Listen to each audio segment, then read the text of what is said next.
Bonjour. Hello. Hola. مرحبا بكم.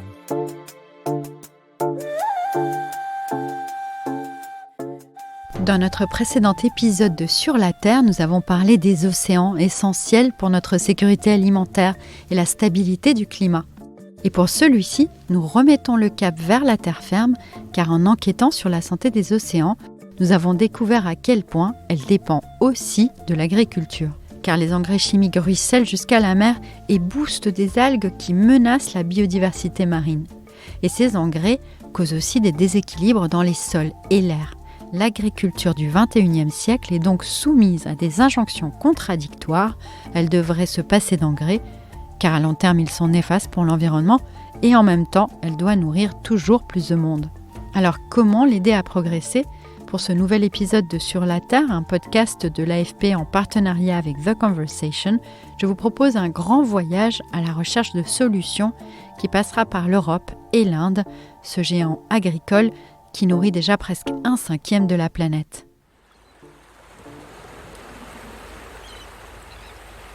En France, premier pays agricole de l'Union européenne, c'est à travers le problème des algues vertes que l'on connaît ce sujet, au cœur de douloureuses controverses entre riverains, pêcheurs et agriculteurs depuis des années.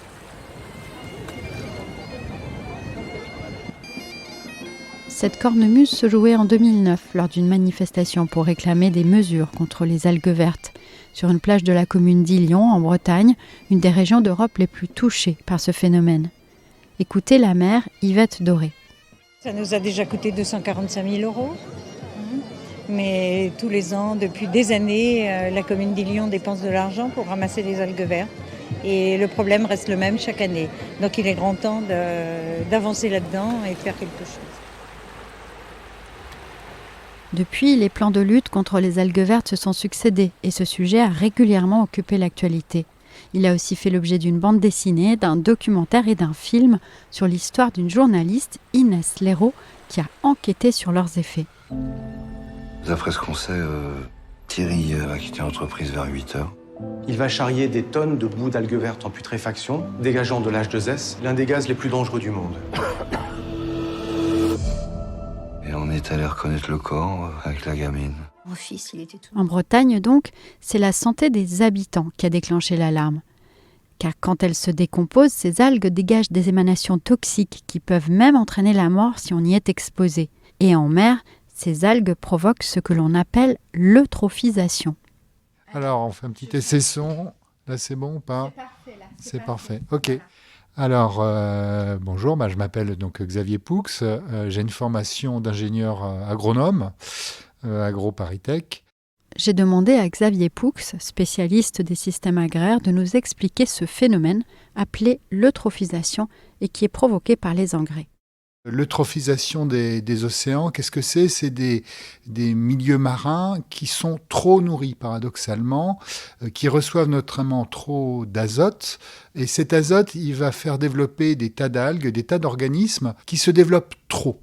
Et en se développant trop, qu'est-ce qu'ils font ? Ils appauvrissent en oxygène, ils prélèvent tout l'oxygène qu'il y a dans le milieu marin. Et là, du coup, on comprend très bien que ça a des effets sur toute la chaîne alimentaire, toutes les algues, les poissons, les invertébrés, etc. Cette eutrophisation a entraîné des centaines de zones mortes dans l'océan, sans aucune vie marine. Leur nombre a été multiplié par 4 en haute mer et par 10 dans les zones côtières depuis les années 1970. Moi, j'identifie 2 grands types d'impact. Un qui est direct sur la productivité de ces écosystèmes, donc ça veut dire plus de poissons, puis toute la vie qui va derrière. Et deuxièmement, sur le climat, c'est aussi une forte inquiétude parce que tous les organismes vivants sont là, qui participent du cycle du carbone dont je parlais, donc de cette fixation de carbone. S'ils sont plus là, il n'y a plus ce rôle de pompe de carbone au niveau atmosphérique. Donc, ça aggrave le réchauffement climatique. Donc, c'est un enjeu majeur qui peut paraître un petit peu lointain, un petit peu abstrait, mais qui a des conséquences géoplanétaires qui sont immenses. Tout a commencé au début du XXe siècle, quand le traditionnel fumier a été peu à peu remplacé par un engrais chimique, l'azote minéral. Il agit comme un stéroïde sur les plantes en boostant leur croissance, mais non sans effet secondaire. Cet azote minéral, il va favoriser la croissance des plantes qui sont les plus à même de le valoriser extrêmement vite. Vous nourrissez quelques espèces qui sont capables de pousser très très vite et qui du coup vont prendre le dessus sur d'autres espèces. Typiquement, dans une prairie, vous pouviez avoir 30, 40, 50 espèces de fleurs. Eh bien, vous allez vous retrouver avec 2 ou 3 espèces. Bon, pour certains agriculteurs, c'est magnifique, mais si vous êtes un papillon, c'est l'enfer. Les engrais azotés posent d'autres problèmes. Il faut du pétrole et du gaz pour en fabriquer. Et les sols qui en contiennent entraînent des émissions de gaz à effet de serre supplémentaires. Le deuxième type d'engrais moderne à base de phosphore est également problématique. Ce qui est déterminant pour l'eutrophisation marine, c'est l'azote. Ce qui est déterminant pour l'eutrophisation des eaux douces, c'est le phosphore. C'est pour ça que d'ailleurs que les lessives au phosphate ont été très très vite régulées pour limiter l'eutrophisation des eaux douces. C'est les mêmes grands phénomènes que ceux que j'ai décrits pour les océans, c'est-à-dire ces développements d'algues, c'est l'anoxie, donc cette perte en oxygène, et donc avec tous les impacts qu'on a vus par exemple sur les migrateurs, les saumons, etc., les pertes de population de poissons.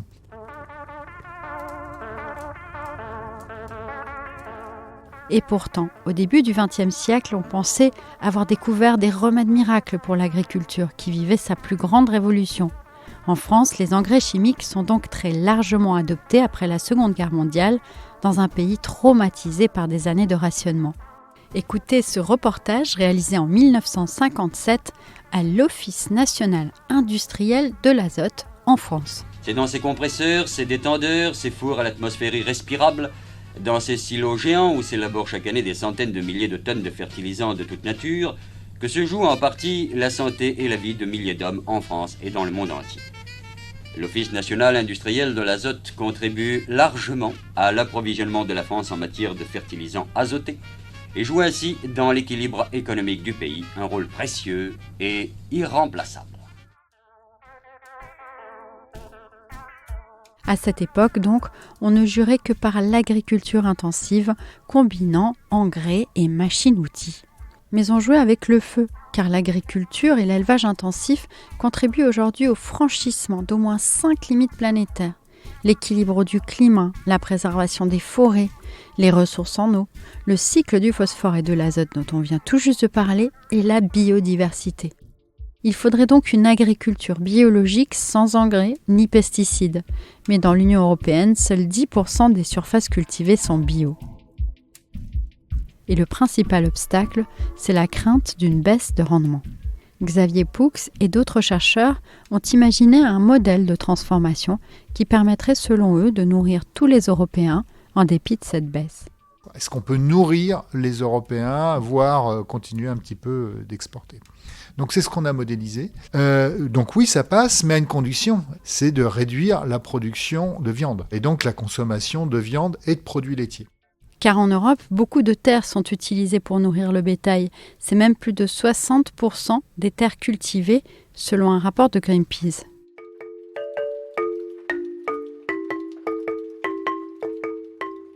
En Europe, l'Autriche est championne de l'agriculture biologique, avec plus de 26% de ses terres en bio. Et entre 2014 et 2021, le nombre de fermes bio a augmenté de 20%. Alors comment l'Autriche a-t-elle atteint ce niveau ? C'est grâce à une mobilisation à tous les échelons, selon l'économiste Ursula Wawrik, auteure d'une étude sur le système alimentaire autrichien. La législation sur les subventions date des années 1990. Et c'est bien plus tard que le plan de l'Union européenne en faveur du bio a été lancé. Et les 3 plus grandes chaînes de supermarchés ont suivi, tout comme les consommateurs. Started to have their organic brands. And this was probably the biggest. Les grands supermarchés ont commencé à proposer des marques bio. Et ça, c'était vraiment important. Quand on a 1 millier de produits bio dans un supermarché à un prix accessible pour la plupart, ils sont achetés. Dans la plupart des pays, les prix sont plus élevés. Ce n'est pas le cas en Autriche. But in Austria, actually, it's not so costly.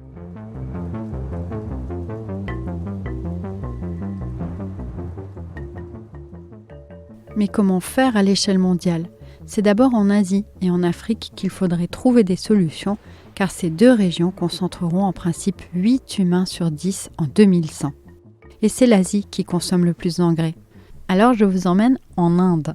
Laurent Ruiz vit à Hyderabad dans le sud du pays. Il est agronome et étudie l'agriculture indienne. L'augmentation spectaculaire de la population s'accompagne d'impacts qui sont énormes, que ce soit l'eau, l'air, les sols, la biodiversité. Et donc, il y a de multiples initiatives qui se développent pour essayer de trouver de nouveaux modèles. Et je suis persuadé que c'est un enjeu majeur planétaire parce que finalement, peut-être que notre avenir à tous dépendra des solutions qui seront trouvées ou pas en Inde. L'Inde est le pays le plus peuplé du monde depuis cette année, avec 1,4 milliard d'habitants, dont 60% vivent de la terre. Ce pays a aussi eu sa révolution agricole, passée par l'irrigation et les intrants, c'est-à-dire les engrais. Et pour y arriver, beaucoup d'agriculteurs se sont endettés. Quand on a une mauvaise année, des mauvaises récoltes, des attaques ou des tornades, des cyclones, etc., c'est ces gens-là qui se retrouvent en banqueroute complète, qui ne peuvent plus rembourser des prêts.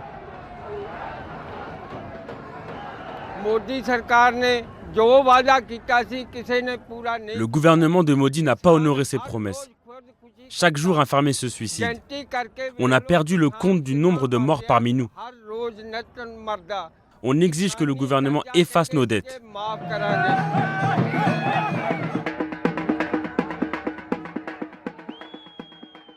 Cette épidémie de suicide chez les fermiers indiens, ça a été un signal d'alarme pour la société indienne. C'est donc en Inde qu'a été lancé le plus vaste projet d'agroécologie au niveau mondial. Soutenu notamment par l'ONU, il vise à convertir 6 millions d'agriculteurs. Et cela se passe dans l'Andhra Pradesh, un état côtier du sud-est qui a 55 millions d'habitants. En Andhra Pradesh, vous trouverez des régions tropicales ou montagneuses, des terres fertiles, des mangroves et d'autres trésors de biodiversité. Son objectif, en tout cas, c'est de se passer totalement d'engrais et de pesticides d'ici à 2030. The rural women said every year we are spending so much money on pesticides. Les femmes en milieu rural disaient « On dépense beaucoup d'argent dans les pesticides et les engrais synthétiques. Notre santé souffre. Et on ne sait pas si la récolte va bien se passer et on a des problèmes pour vendre. » Elles demandaient qu'on intervienne. So the demand for, a new kind of intervention. Vous venez d'écouter Vijay Kumar, c'est lui qui a mis en place ce programme en 2015. Ce haut fonctionnaire indien m'a expliqué qu'au départ, son obsession, c'était surtout de lutter contre la pauvreté. Et pour y arriver, éliminer les engrais et pesticides était un moyen efficace puisque ça réduisait la dette des agriculteurs. D'où le nom de son programme, Zero Budget Natural Farming, agriculture naturelle à budget zéro. So in 2050, and that's where our present story begins. And that year was a very bad drought year. Notre histoire commence en 2015. Cette année-là, il y a eu une terrible sécheresse ici. Beaucoup d'agriculteurs ont émigré vers les villes, beaucoup se sont suicidés. Alors j'ai convaincu mon supérieur de faire un plan sur le long terme qui s'attaque à la racine du problème et plus aux symptômes. La première année, j'ai d'abord mis en place un programme pilote dans 700 villages avec 40 000 agriculteurs. And the first year itself, around 40,000 farmers enrolled. Pour en parler, j'ai aussi appelé Thaïs Lost. Pendant son master en agriculture durable, cette Française a justement étudié ce programme d'agriculture naturelle ou natural farming. Elle a passé 9 mois dans l'Andhra Pradesh où elle a observé de près les méthodes appliquées qui suivent 9 principes.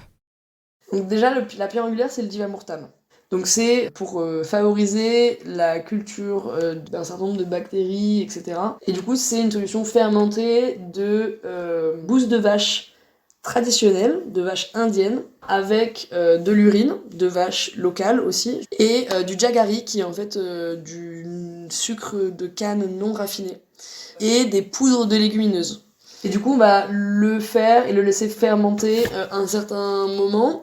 Et après, on va pouvoir l'épandre sur les parcelles de plusieurs manières. C'est extrêmement sophistiqué. Et là, je vous ai parlé d'une solution. L'idée est aussi de maintenir l'humidité du sol pour réduire les besoins en eau, d'encourager la polyculture, de combiner agriculture et élevage, de ne jamais laisser les sols nus. Et des milliers de volontaires très bien payés diffusent ces connaissances sans forcer les agriculteurs. Changer les comportements, c'est très difficile. On n'y arrive pas du jour au lendemain et on ne doit pas chercher à l'imposer de manière verticale par le haut. Donc nous, on n'a pas interdit les engrais, on pense que les fermiers vont renoncer d'eux-mêmes. L'autre jour, une dame m'a dit qu'il lui avait fallu 3 ans pour convaincre son mari. Selon l'économiste Pavan Sukhdev, ancien président du WWF et co-auteur d'un rapport sur ce programme, le bilan, après 7 ans, est plutôt positif. Les rendements sont en moyenne 11% plus importants. Mais en moyenne, les bénéfices ont augmenté de 49%. Et c'est pour plusieurs raisons. La première, c'est les coûts de production qui ont baissé, car on n'a plus besoin des pesticides et des engrais. Les coûts de main-d'œuvre plus élevés sont compensés par la baisse des coûts de production. Et aussi, le rendement était plus élevé. Et en plus, les consommateurs sur les marchés avaient compris que cette nourriture était de meilleure qualité. Et donc, les agriculteurs ne rentraient pas chez eux avec des invendus. Sur 6 millions d'agriculteurs, environ 1 million ont commencé à tester au moins un des 9 principes du natural farming sur une de leurs parcelles. Et 100 000 sont complètement passés au natural farming selon Pavan Sukhdev, qui croit à la force de l'exemple. Le résultat reste pour l'instant limité et Thaïs Lost et Laurent Ruiz m'ont expliqué pourquoi les freins sont nombreux. Ils disent que c'est beaucoup de travail. Ceux qui pratiquent le natural farming disent qu'en effet, ça leur coûte moins cher, mais que ça demande beaucoup de travail. Donc nous, on le voit sur leur calendrier annuel, qu'ils ont besoin, soit ils font des plus grosses journées, soit ils ont besoin de plus de membres familiales pour couvrir le travail annuel. Et donc l'Andhra Pradesh a annoncé au départ qu'en 2030, tout le monde serait converti. Ce sera certainement pas le cas. Mais par contre, la prise de conscience des limites du système industriel est beaucoup plus importante que dans d'autres États. Pour eux, il faudrait aussi valoriser davantage la production de ces agriculteurs et un obstacle majeur est lié au fait que l'État indien subventionne encore massivement les engrais. L'Inde et l'Europe n'ont rien à voir sur le plan agricole. La taille des exploitations, la géographie, la fertilité des sols, tout est différent. Mais en Europe, comme en Inde, les experts s'accordent sur un point. Passer à l'agriculture biologique prend du temps. Il faut en faire une priorité politique et accorder un soutien massif aux agriculteurs. Et il n'existe que des solutions adaptées localement. En Afrique, par exemple, où la population va doubler d'ici 2050 et où la consommation d'engrais est 10 fois moins importante qu'en Europe, on ne pourra pas se passer complètement des engrais dans un premier temps, selon Gatien Falconier, agronome du CIRAD, basé au Zimbabwe. Effectivement, on peut avoir un scénario dans lequel on se dit, ok, on fait une agroécologie en Afrique sans engrais, on n'utilise pas d'engrais. Ça veut dire que les augmentations de productivité seront limitées. Et donc, si on veut assouvir les besoins alimentaires d'une population croissante, il faut augmenter ces surfaces agricoles. Et ça se fait inéluctablement aux dépens des forêts et des zones de savane boisée qui sont des puits de carbone majeurs. Et c'est un enjeu qui est global et qui nécessite de bien définir les termes du débat en fonction des zones où on se situe.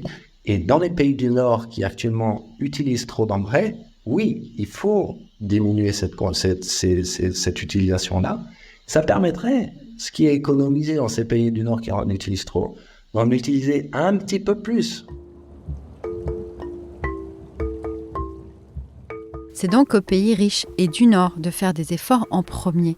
Et il existe des moyens d'action puissants à l'échelle de l'Union européenne, par exemple. Saviez-vous qu'un tiers du budget de l'Europe est destiné à l'agriculture ? Or aujourd'hui, les aides européennes à l'agriculture sont surtout distribuées en fonction du nombre d'hectares et pas du type d'agriculture pratiquée. Même si, depuis 2023, un quart des aides directes doivent aller à l'agriculture biologique, le Parlement européen a envoyé en novembre un signal très contradictoire en renonçant à prendre des mesures plus strictes contre les pesticides. Sur la Terre revient en janvier. Merci 1000 fois de nous avoir écoutés. Je suis Michaela Cancela-Kiefer. Si vous voulez creuser le sujet des engrais en Afrique, je vous invite à lire un article de Gatien Falconier dans The Conversation Je vous laisse le lien dans la description. À très vite!